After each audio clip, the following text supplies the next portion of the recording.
So hello guys, this is going to be my first long video. So yeah, I'm going to introduce myself.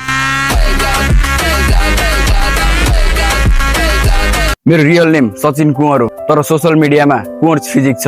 आज म मेरो old भर्जनदेखि अहिलेसम्मको journey भन्छु। यसले तपाईहरुलाई पनि पक्कै नै इन्स्पायर गर्नेछ। मैले मेरो वर्कआउट जर्नी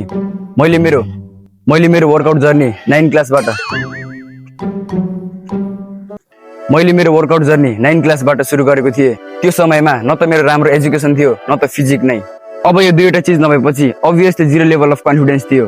त्यसपछि मैले मेरो दाइको फिजिक र उसको कन्सिस्टेन्सी र डिसिप्लिनलाई देखेर मैले पनि यतिकै वर्कआउट गर्न सुरु गरेँ। मलाई थाहा थिएन कि मैले आफूलाई यहाँसम्म चेन्ज गर्छु भनेर। त्यसपछि नर्मली वर्कआउट गर्दै जाँदा त्यो समयमा न त मसँग राम्रो नलेज थियो न त डाइट नै, र मेरो एजुकेसनमा पनि राम्रै हुँदै आएको थियो। मलाई एजुकेसनमा फोर्स गर्ने र पढ्नु पर्छ भनेर मामाले मलाई धेरै हेल्प गर्नुभएको थियो। म अहिले जे छु त्यसमा मेरो मामाको ठुलो रोल छ। तर सामान्य अरू मान्छे भएको भए डराउने मान्छे नजिक भएको बेला मात्र पढाइमा फोकस गर्थ्यो होला, तर मैले त्यो मामाको कुराहरूलाई मनमा राखेर र मैले डेली वर्कआउट गर्नको साथै पढाइमा पनि फोकस गरेँ। बिस्तारै 10 क्लासमा पुगे, पढाइ सँगसँगै वर्कआउट पनि कन्टिन्यू थियो। त्यो समयमा बडीमा त्यस्तो राम्रो चेन्जेस त आएको थिएन, मात्र बडीमा भएको नेगेटिभ फ्याट हटेको थियो।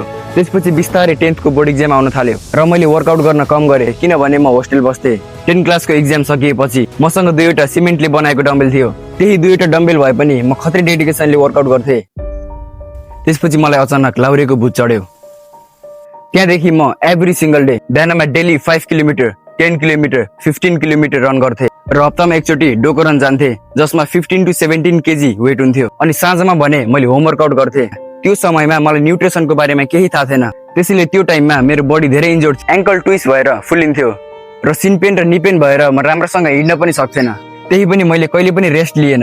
अनि बिस्तारै सी को रिजल्ट पनि आयो, जसमा मेरो 3.20 जीपीए आएको थियो।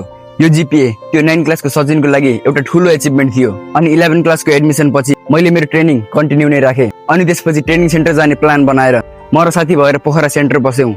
पहिले नै रनिङ र ह्याबिङ राम्रो भएकोले सेन्टरमा हुँदा त्यस्तो साह्रो फिल भएन। त्यसपछि मेरो फेज 1 देखाउने टाइम आयो। यो ब्रिटिस आर्मीको एउटा फर्स्ट सिलेक्सन प्रोसेस हो। अनि यो फेज देखाउन म सुर्खेत गएँ। दुर्भाग्य स्वरूप म फ्याकिएँ र मेरो नाम NRL मा आयो, which means no reapply list. अनि 12 क्लासमा आएर पनि मैले हार मानेन र मेरो ट्रेनिङ र पढाइलाई कन्टिन्यू राखेँ। अनि बीचमा मैले 75 हार्ड च्यालेन्ज पनि गरेको थिएँ, एज यु नो। त्यो च्यालेन्ज गर्दै गर्दा मेरो 12 को बोर्ड एक्जाम आउन 1 महिना मात्र बाँकी थियो। त्यसैले मैले त्यो च्यालेन्ज कम्प्लिट गरेन। मैले त्यो च्यालेन्जको भिडियोहरू एभ्री सिंगल डे एडिट गरेर सोशल मिडियामा अपलोड गर्थेँ। त्यसैले गर्दा मैले खासै पढ्न टाइम पाउँथेन।